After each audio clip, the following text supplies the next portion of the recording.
afternoon, Colorado. Welcome to Monday edition of What's for Lunch.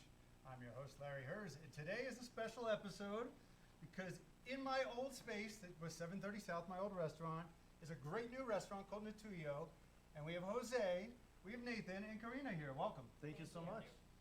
So, I spent 18 years at that location, and I always thought, what would kill in there? A Mexican restaurant. And now they have one. Who's going to give me a history of Natuyo? I'll give you a little history. My name is Nathan. My wife and I, Karina, are the proprietors of Natuyo. Both of us ran at different times for several years Adelitas on South Broadway. Adelitas is owned by her mother, Sylvia Andaya. Okay.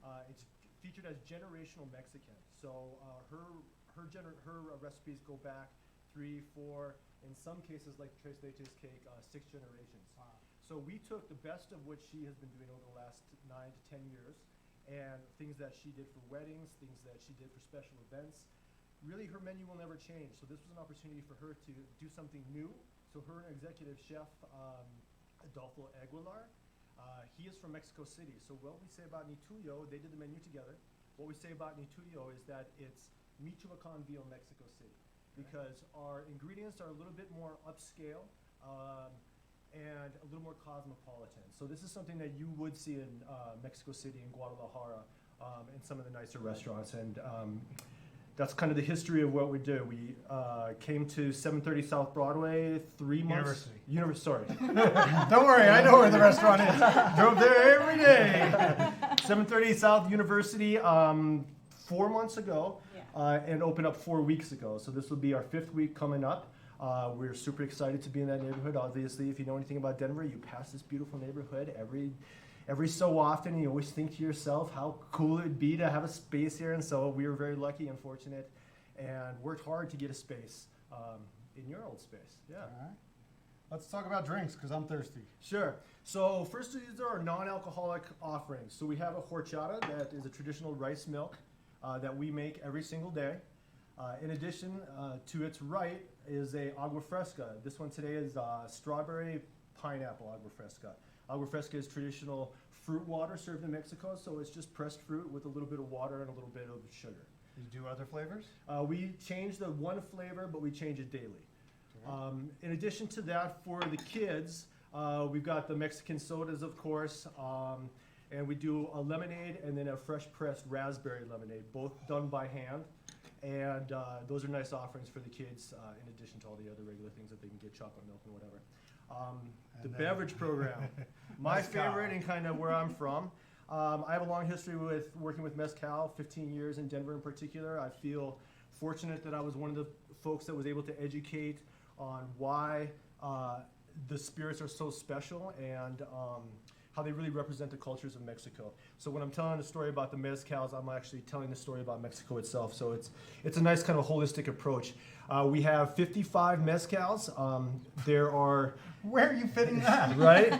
Well, at La Doña, which is the sister restaurant at Adelitas, we have almost 450 mezcals. And I built that bar program. So what we've done here is I've picked out of the 30 varieties of subspecies of agave that make mezcal. I picked 1 or 2 of my favorite expressions of each of those varieties. And we have those on the shelf. I'm not looking to make it any bigger. I really want this to be an eclectic, small, even boutique-ish kind of selection. But it's the best of what I really love of each of those expressions. We have 11 tequilas. That probably will never change, maybe go to 12 or 13, but I'm not looking to be a huge tequila bar. They're my favorite. They're all those are done properly with their own agave fields, that kind of thing. And then our signature cocktails, of course, include the margarita and the mezcalrita, the paloma. But they also include things like this gin here, which is new to the market. It's a Mexican gin. This is an orange blossom and prickly pear. But we do a cocktail with that with house prepared prickly pear and lavender, which is really nice. And then we also do a number of classic cocktails. So we're not trying to be a craft cocktail place necessarily, but really by highlighting what they do in Mexico through craft cocktails, there's a certain elevation of expectation of how good the quality of what the cocktail can be.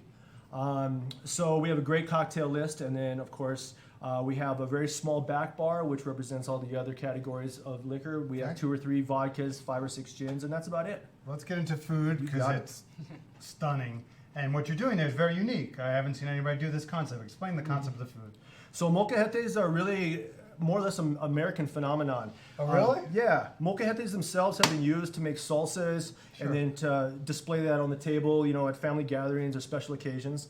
And 20, 30 years ago, we're still kind of trying to figure it out. It became a way to put hot food on the table and keep it hot for a long period of time, and also to share the dish.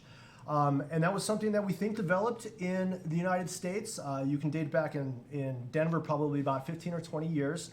Of course, we think our molcajetes are the best, but now if you travel throughout Mexico, you see the molcajete now used as a hot dish plate on the table. So it's kind of a reverse relationship thing, but it's kind of nice to also be part of that conversation.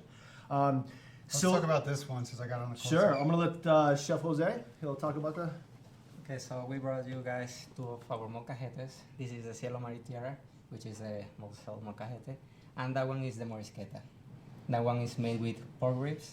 We bake it, and we use a chili rub that we made at the restaurant, and the same chili rub that we use for the pork belly taco. I've never seen this before. Is this like your own invention? Have you seen it somewhere else? No, actually we that's one of our new molcajetes. I'm gonna try and slide this over because I don't think I can pick it up. I don't think I'm strong enough. I want them to get a good. You got that, Mike? And that one is one of the best molcajetes that we have right now. We bake the pork ribs for about 2.5 hours, and also the pork belly. For the tacos, we have a carne asada. Okay, which one's the carne asada? This Bring one. it over here. Let's put it on the close up so they can see it. Beautiful. Yeah, and also we brought you guys the shrimp taco and the pork belly. So those three are the. So what else is on the shrimp taco?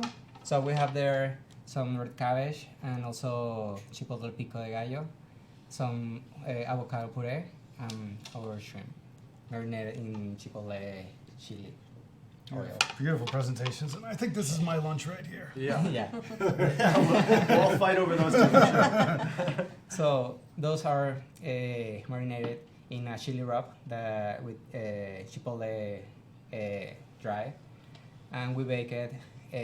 Also, we top it with some red onion, habanero sauce, and our pineapple mixed with some tequila.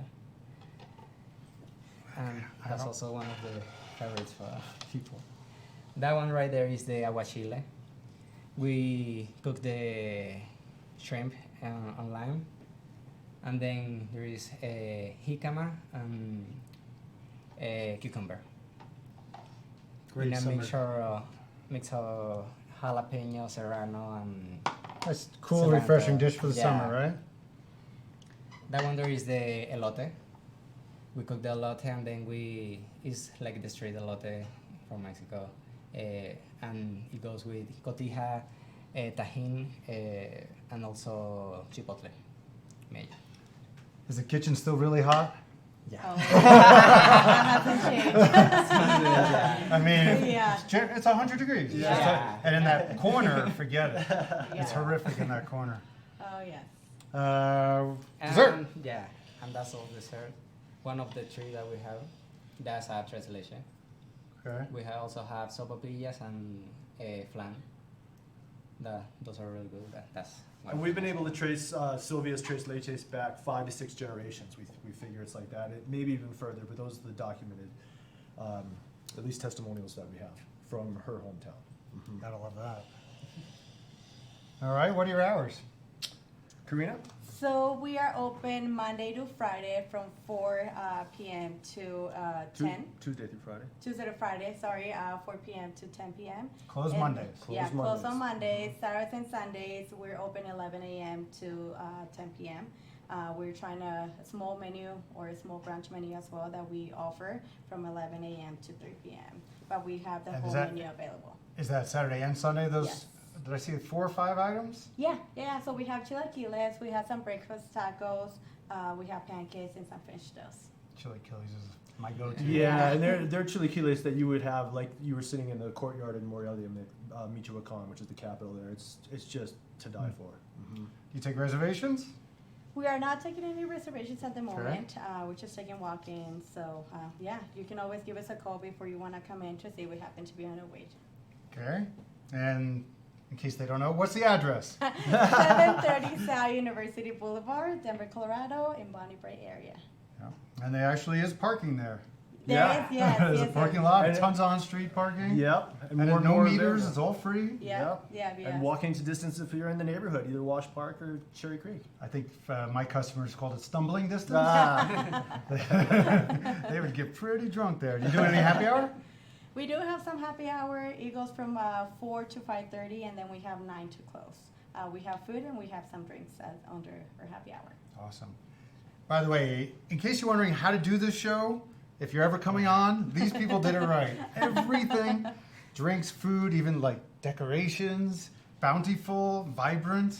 if I could say a couple more You things. can say Larry. anything you want. This is America. Cool. So part of the reason we brought the books and aesthetically we make it very pleasing is because Mexico has a rich culture of art and fine art and all different regions. And so we really try to feature some of that fine art in the restaurant. And as we be more open and do good business, we're just going to keep bringing in more and more of that.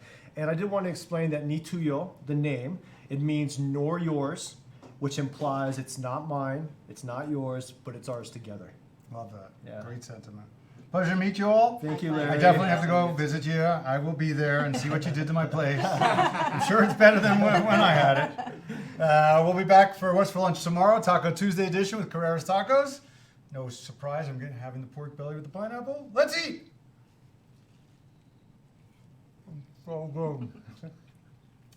So good.